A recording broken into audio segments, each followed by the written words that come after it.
Toute la demeure devint silencieuse, non pas parce que quelqu'un avait crié, non pas parce que quelque chose s'était brisé, mais parce que quelqu'un avait fait l'impensable.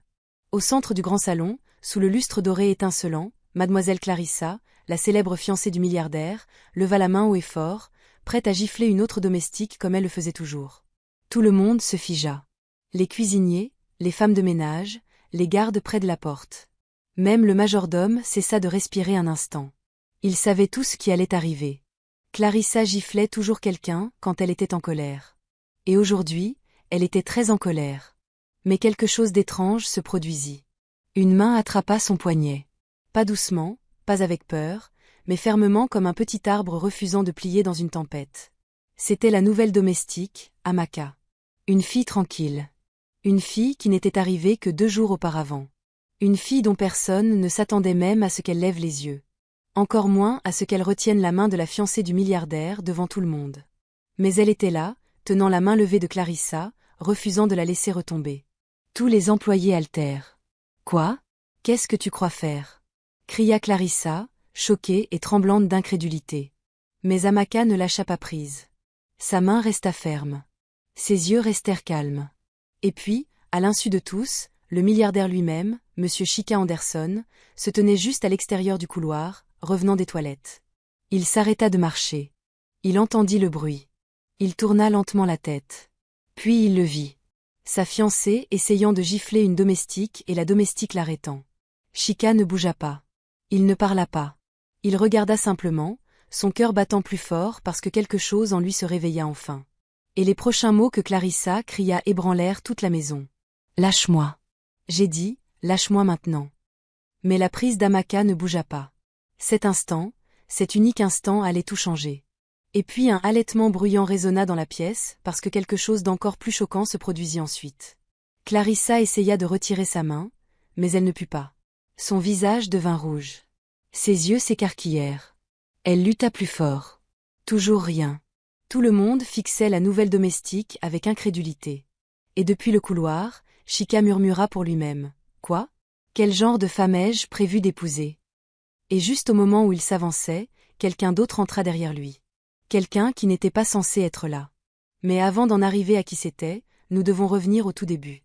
Parce que tout ce qui s'est passé dans ce salon a commencé bien avant ce moment, bien avant qu'Amaka ne mette les pieds dans la demeure. L'histoire a commencé 3 semaines plus tôt. Tout le monde à Lagos connaissait Chica Anderson, le jeune milliardaire qui possédait Anderson Tech. Les gens l'aimaient parce qu'il était humble, doux et aidait toujours les pauvres. Mais peu de gens aimaient sa fiancée, Clarissa Benson. Elle était belle. Elle était riche. Elle était célèbre, mais elle était aussi orgueilleuse. Très, très orgueilleuse. À la demeure, Clarissa agissait comme si tout lui appartenait. Même si rien là-bas ne lui appartenait. Elle criait sur les employés, les insultait et les giflait chaque fois qu'elle en avait envie. Et parce qu'ils avaient tous besoin d'argent, aucun d'entre eux n'osait dire un mot. Mais Chica ne voyait jamais son vrai comportement. Chaque fois qu'il était là, Clarissa souriait, agissait gentiment et prétendait être douce. Elle trompait tout le monde à l'extérieur de la maison, mais pas les gens qui travaillaient à l'intérieur. Ils voyaient tout, l'intimidation, les gifles, les menaces méchantes. Pourtant, ils enduraient parce qu'ils gagnaient assez pour nourrir leur famille. Puis, un lundi matin, la gouvernante en chef rassembla tout le monde. « Nous avons une nouvelle domestique qui nous rejoint aujourd'hui, » dit-elle. « S'il vous plaît, soyez gentils avec elle. » Les employés se regardèrent. Une autre domestique. Elle ne tiendra pas, Clarissa la chassera comme les autres. Mais quand la nouvelle domestique entra, ils furent surpris. Elle était calme, tranquille, douce, et quelque chose dans ses yeux semblait fort, même si elle n'essayait pas de le montrer. Son nom était Amaka Wozu, et elle venait d'un petit village pour travailler et envoyer de l'argent chez elle pour sa mère malade. Tout le monde l'aima tout de suite, mais ils lui chuchotèrent aussi des avertissements. Reste à l'écart de mademoiselle Clarissa. Ne parle pas quand elle est en colère. Si elle veut te gifler, accepte-le simplement. Amaka hocha poliment la tête, mais au fond d'elle, elle savait qu'elle ne laisserait personne la traiter comme un chiffon. Pourtant, elle resta silencieuse. Elle travailla dur. Elle évita les ennuis jusqu'au 3e jour, quand tout changea. Tout commença par quelque chose de simple. Clarissa égara son bracelet en diamant et commença à crier sur tout le monde. « Qui a touché à mes affaires ? Qui ?» Les employés se dispersèrent comme des oiseaux effrayés. Elle entra en trombe dans le salon, hurlant sur les domestiques. Elle en poussa une. Elle en frappa une autre sur l'épaule. Elle insulta tout le monde.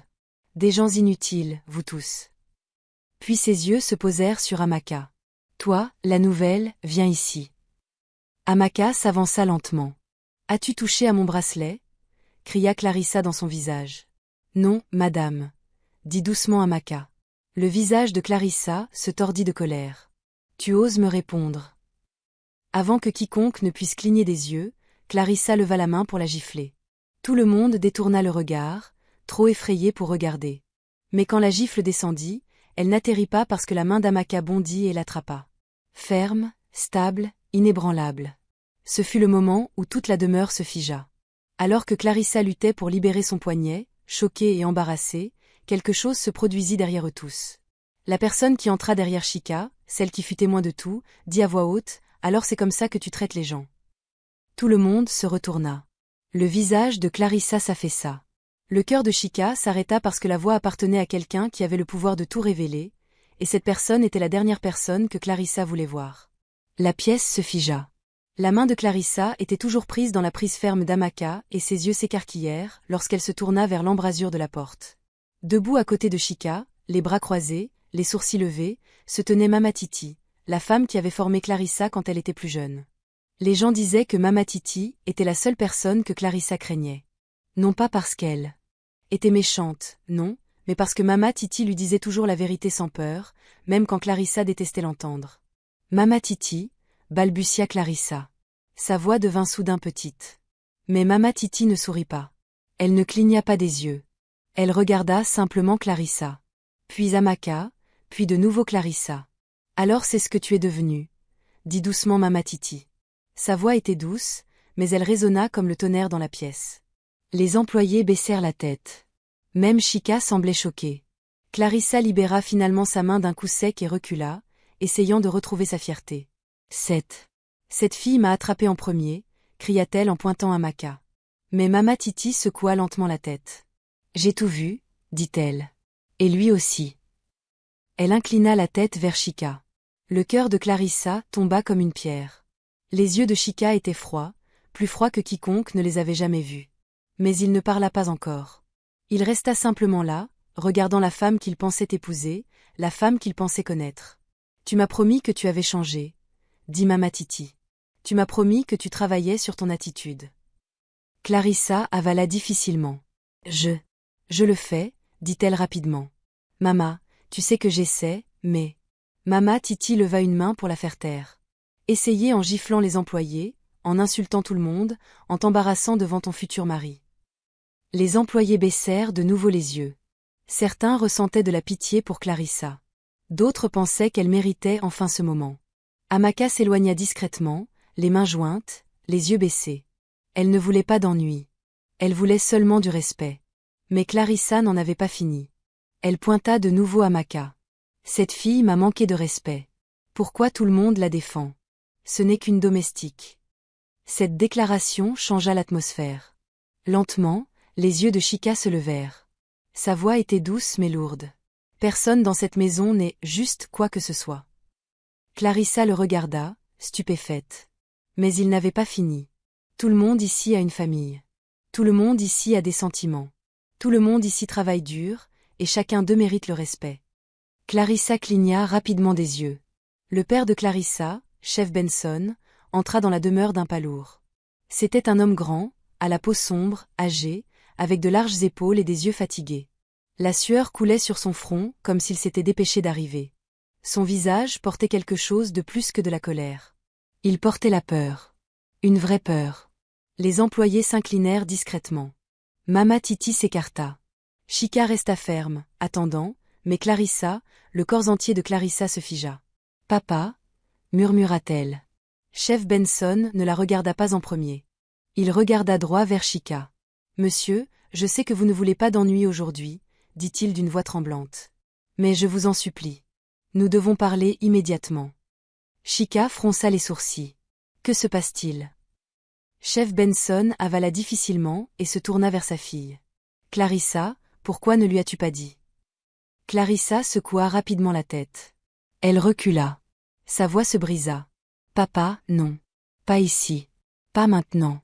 S'il te plaît, ne le fais pas, mais il l'ignora. Pourquoi ne lui as-tu pas dit la vérité? Demanda-t-il de nouveau, plus fort cette fois. Tout le monde regarda Clarissa. Ses lèvres tremblaient tellement qu'elle ne pouvait pas parler. Chika s'approcha de son père. Me dire quoi? Demanda-t-il calmement. Chef Benson soupira profondément. Le genre de soupir qu'un homme pousse quand il est fatigué de cacher. C'est à propos de son passé, monsieur, dit-il. Clarissa se couvrit la bouche. Non, non, papa, s'il te plaît. Mais les mots montaient déjà dans sa gorge. Des mots qui pourraient détruire tout ce qu'elle avait construit. Des mots qu'elle avait passé des années à cacher au monde. Les employés retinrent leur souffle. Amaka sentit son cœur battre plus vite. Mama Titi croisa fermement les bras. Le regard de Chika se refroidit. Chef Benson, dit-il lentement. J'écoute. Clarissa se précipita vers son père et attrapa son bras avec des mains tremblantes. Papa, arrête. Tu as promis que tu ne dirais jamais rien. Le visage de chef Benson se tordit de tristesse. J'ai seulement promis parce que je pensais que tu avais changé, dit-il. Mais maintenant je vois. Tu fais encore du mal aux gens. Clarissa s'effondra. Papa, s'il te plaît. Si tu lui dis, tout sera ruiné. Chef Benson retira doucement ses mains de son bras. Puis il fit de nouveau face à Chika. Ma fille n'est pas la femme que vous croyez qu'elle est. Clarissa cria. Arrête, s'il te plaît. Mais la vérité avait déjà échappé aux lèvres de son père. Chef Benson s'essuya le front et continua. Monsieur, il y a des années, avant qu'elle ne vous rencontre, Clarissa a causé un terrible problème dans notre ville. Les employés échangèrent des regards. Chika plissa les yeux. Quel genre de problème? Chef Benson avala de nouveau. Il y avait une jeune fille qui travaillait pour nous, tout comme cette domestique ici. Il pointa faiblement vers Amaka. Clarissa ferma les yeux très fort et secoua la tête encore et encore. Papa, non. Papa, s'il te plaît. Je t'en supplie. Mais il continua. Un jour, ma fille a accusé la fille d'avoir volé ses bijoux. Tout comme aujourd'hui, elle a crié. Elle l'a giflé. Elle l'a puni devant tout le monde. Le cœur de Chika se serra. Les employés murmurèrent. Mama Titi ferma les yeux. Mais ce n'était pas la fin. La voix de chef Benson se brisa alors qu'il continuait. Mais monsieur, la fille n'a pas survécu. La pièce devint complètement silencieuse. Clarissa halta pour respirer comme si elle avait été poignardée. Non, non, papa. Tu as dit qu'on ne devrait jamais en parler. Amaka s'avança sans le vouloir. Vous voulez dire que la fille est morte? Chef Benson hocha lentement la tête, des larmes s'accumulant dans ses yeux. Elle s'est effondrée en essayant de fuir les coups de Clarissa. Nous l'avons transportée d'urgence à l'hôpital, mais elle n'a pas survécu. Le corps de Chika se raidit. Il fixa Clarissa avec une totale incrédulité. Est-ce vrai? Murmura-t-il. Clarissa ouvrit la bouche pour parler, mais sa voix était partie. Ses genoux fléchirent. Mama Titi la regarda avec de la douleur dans les yeux. Clarissa, est-ce pour ça que tu as peur d'être corrigée? Clarissa cria finalement. Je n'avais que 17 ans. Je ne voulais pas lui faire de mal. Mais son père secoua la tête. Tu n'avais peut-être pas l'intention de la tuer, mais tu avais l'intention de lui faire du mal. Tu avais l'intention de l'humilier. Tu avais l'intention de la faire se sentir petite. Clarissa tomba à genoux sur le sol de marbre. Des larmes coulaient sur son visage. Je ne savais pas qu'elle tomberait. Je ne savais pas qu'elle se cognerait la tête. Je ne savais pas, les employés restèrent figés. Certains se couvrirent la bouche. Certains détournèrent le visage. Les yeux d'Amaka brûlaient de larmes aussi. Mais Chika resta comme une statue, fixant la femme qu'il avait autrefois aimée. La femme qu'il avait prévu d'épouser. La femme qu'il pensait gentille. Comment as-tu pu me cacher ça? Demanda-t-il, sa voix tremblante. Clarissa sanglota. J'avais peur. Si je te l'avais dit, tu m'aurais quitté. Les mains de Chika se serrèrent. Tu aurais dû me le dire, dit-il. Au lieu de ça, tu as continué à faire du mal à d'autres personnes. Clarissa rampa vers lui, attrapant le bas de sa chemise. Chika, je t'aime. S'il te plaît, pardonne-moi. Je suis différente maintenant. Mais ces mots résonnèrent dans une pièce remplie de témoins qui savaient qu'elle n'était pas différente. Pas encore. Pas vraiment. Chika recula de son contact. J'ai besoin de temps pour réfléchir, dit-il. Mais avant qu'il ne puisse se détourner, Chef Benson plaça soudain une main tremblante sur l'épaule de Chica. Il y a encore une chose que vous devez savoir. Chica se retourna brusquement. Quelle chose? Les employés se regardèrent avec peur. Même Mama Titi leva la tête, sentant le danger. Clarissa tremblait violemment. Non, papa, s'il te plaît. Je t'en supplie. Ne le dis pas, son père soupira profondément, des larmes tombant maintenant. Chica. La fille qui est morte. Sa famille ne nous a jamais pardonné. Chica fronça les sourcils. Et la voix de chef Benson baissa jusqu'à un murmure. Ils ont envoyé quelqu'un dans cette ville la semaine dernière. Quelqu'un qui a dit qu'il ne se reposerait pas tant que Clarissa ne paiera pas pour ce qui s'est passé. Clarissa se figea. Quoi? Qu'est-ce que tu veux dire? Les prochains mots de chef Benson envoyèrent un frisson glacé dans la colonne vertébrale de tout le monde. Clarissa. Quelqu'un te cherche. Le cœur de Chica battait fort. Qui? Demanda-t-il. Chef Benson le regarda avec des yeux tremblants et murmura. Un frère. Le frère aîné de la fille décédée. Et il est quelque part à Lagos en ce moment même. Clarissa poussa un cri terrifié. Les employés haltèrent. Les yeux de Chica s'écarquillèrent. Et juste à ce moment-là, un coup fort retentit à la porte de la demeure. Boum, boum, boum. Tout le monde se figea parce que le genre de coup qu'ils entendirent n'était pas un coup normal. Cela ressemblait à quelqu'un exigeant d'entrer, quelqu'un rempli de colère, quelqu'un qui était finalement arrivé. Le garde accourut, tremblant. Monsieur, quelqu'un est à la porte. Chica demanda rapidement, qui est-ce? Le garde avala difficilement. Il dit qu'il est ici pour Clarissa, et il refuse de partir. Clarissa s'effondra au sol, pleurant bruyamment. Non, non, non, papa. Il m'a trouvé. Il m'a trouvé. Toute la demeure resta figée alors que le garde chuchotait, il dit. Son nom est Samuel Okoro, et il veut justice. La pièce s'assombrit de tension. Parce que le passé que Clarissa avait enterré était finalement venu frapper. Clarissa se recroquevilla sur le sol de marbre, tremblant de façon incontrôlable. Son père resta figé, son visage pâle et en sueur. Les lèvres de Mama Titi se serrèrent en une ligne inquiète. Amaka sentit la chair de poule se dresser sur ses bras. Et Chica? Chica resta immobile, mais son cœur battait si fort qu'il pouvait le sentir dans son cou. Le garde à la porte avala difficilement. Monsieur, il refuse de partir. Il dit qu'il a assez attendu. Chica regarda Clarissa, qui pleurait dans ses paumes. C'est à cause de ce que tu as fait, dit doucement Chica. Pas avec colère, pas avec haine, mais avec une profonde déception. Clarissa rampa de nouveau vers lui. Chica, s'il te plaît, ne le laisse pas me faire du mal. Tu es la seule personne qui peut me sauver. Chica ferma les yeux. Il aurait aimé pouvoir dire qu'elle mentait. Il aurait aimé pouvoir dire qu'elle était dramatique. Il aurait aimé pouvoir dire qu'elle ne méritait pas d'affronter son passé, mais la vérité était trop lourde. Un autre coup fort secoua la maison. Boum!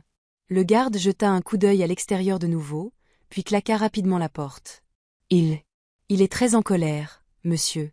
Il dit qu'il doit voir Clarissa maintenant. Clarissa cria. Non, Chica. Ne le laisse pas entrer. Il va me tuer. S'il te plaît. Mais Chica ne parla pas encore. Au lieu de cela, il marcha lentement vers la fenêtre et écarta les rideaux.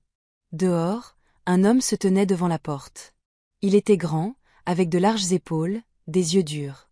Ses vêtements étaient poussiéreux du voyage. Et dans sa main droite, il tenait une photo pliée, une photo de sa sœur, son visage doux, son sourire éclatant, sa vie volée trop tôt. La mâchoire de l'homme était serrée alors qu'il criait de nouveau, « Ouvrez cette porte. Je suis ici pour Clarissa. » Les employés à l'intérieur tremblèrent. Amaka sentit son cœur se tordre. Elle ne savait plus quel était le bon côté. Elle savait seulement que quelque chose de terrible était sur le point de se produire. Chica s'avança. « Laissez-le entrer. » Toute la pièce haleta. Clarissa cria de terreur et attrapa le pantalon de Chica. « Non, s'il te plaît, Chica. Il va me tuer. Je le connais. Il me déteste. Ne le laisse pas entrer. » Mais Chica retira doucement ses mains. « Il mérite d'exprimer sa vérité, » dit-il. « Et tu dois finalement faire face à ce qui s'est passé. » Les larmes de Clarissa coulèrent plus fort. Sa voix se brisa. « Chica, je t'en supplie, si tu m'aimes. » Chica secoua la tête. « C'est ça le problème, Clarissa. J'ai aimé une femme qui ne m'a jamais montré qui elle était vraiment. » Clarissa retomba en arrière, la poitrine se soulevant de sanglots. Mama Titi posa une main sur l'épaule de Chika. « Tu fais ce qu'il faut, » murmura-t-elle. Mais même elle semblait effrayée. Chef Benson se couvrit le visage de ses mains, souhaitant que ce moment ne soit jamais venu. Chika fit un signe de tête au garde. « Ouvrez la porte. » Le garde hésita, puis obéit. La porte s'ouvrit lentement. L'homme grand, Samuel Okoro, entra. Il marcha d'un pas lourd et en colère vers l'entrée. Quand il atteignit l'embrasure du salon, il s'arrêta. Ses yeux se posèrent immédiatement sur Clarissa, et la pièce sembla plus froide. Clarissa haleta à sa vue. « Samuel, s'il te plaît, » murmura-t-elle. Mais Samuel ne cligna pas des yeux. Sa voix sortit basse et tranchante. « Alors, c'est vrai. Tu as déménagé en ville, tu es devenu riche, et tu pensais pouvoir te cacher de moi. » Clarissa se couvrit la bouche. Samuel entra complètement dans la pièce. Les employés reculèrent, effrayés. Même chef Benson tremblait, mais Chika resta fort. Les yeux de Samuel passèrent de Clarissa à Chika. « Vous devez être le milliardaire, » dit Samuel. Chika hocha la tête, calme mais alerte. « Je suis Chika Anderson. » Samuel fit un hochement de tête lent et sans humour. « Ma sœur avait l'habitude de parler de gens gentils, » dit-il doucement. « Je me demande ce qu'elle dirait de vous maintenant. » Clarissa se mit à trembler encore plus fort. Samuel fit un autre pas en avant. « Clarissa, » dit-il. « Sais-tu combien de nuits j'ai pleuré? Sais-tu combien d'emplois j'ai perdus parce que j'étais trop en colère pour penser? Sais-tu combien de fois j'ai souhaité pouvoir ramener ma sœur, mais je ne pouvais pas? » Clarissa éclata en larmes. « Samuel, je suis désolée. Je jure que je suis désolée. Je ne voulais pas la tuer. » Le visage de Samuel se durcit. « Tu ne voulais pas la tuer, mais tu voulais lui faire du mal, et tu l'as fait. Ma sœur était douce. Elle ne se battait jamais avec personne. Elle voulait seulement gagner de l'argent pour aider notre mère malade. » Amaka essuya les larmes de ses yeux. Mama Titi détourna le regard. Samuel continua, « Elle me pleurait chaque nuit. Elle me disait comment tu lui criais dessus, comment tu la giflais, comment tu l'embarrassais devant les invités. Mais le jour où tu l'as accusée de vol, elle a couru parce qu'elle avait peur. » Clarissa baissa la tête de honte. Et quand elle est tombée, la voix de Samuel se brisa légèrement. Sa tête a frappé le sol si fort qu'elle ne s'est plus jamais réveillée. Clarissa se mit à sangloter de façon incontrôlable. « Je ne savais pas qu'elle tomberait. Je ne savais pas, mais tu l'as giflée avant qu'elle ne coure, » cria Samuel. Tout le monde tressaillit. Clarissa se couvrit les oreilles. Toute la demeure sentit le poids du passé tomber sur eux comme un nuage sombre. Chika s'interposa entre Samuel et Clarissa. « Samuel, » dit-il doucement. « Es-tu ici pour te venger ?» La pièce retint son souffle. Les yeux de Samuel brûlaient. « Oui, je suis ici pour la justice. » Clarissa cria et rampa en arrière. « Non, s'il te plaît. S'il te plaît, ne me fais pas de mal. Je ferai n'importe quoi. Je te paierai. Je... » Mais Samuel ferma soudain les yeux et respira profondément. Quand il les rouvrit, quelque chose avait changé. Une tristesse remplaça la colère brute. « Je ne suis pas venu pour te faire du mal, » dit-il doucement. « Je suis venu pour que tu admettes enfin ce que tu as fait. » Clarissa se figea. « Je suis venu pour lâcher prise parce que porter la colère pendant des années m'a tué lentement. Je suis venu pour libérer la vérité et me libérer moi-même. » Tout le monde sembla choqué. Même Chika baissa sa garde. Puis Samuel se tourna vers Chika. « Mais elle doit faire face aux conséquences. » Clarissa secoua violemment la tête. « Non, non, Chika. S'il te plaît.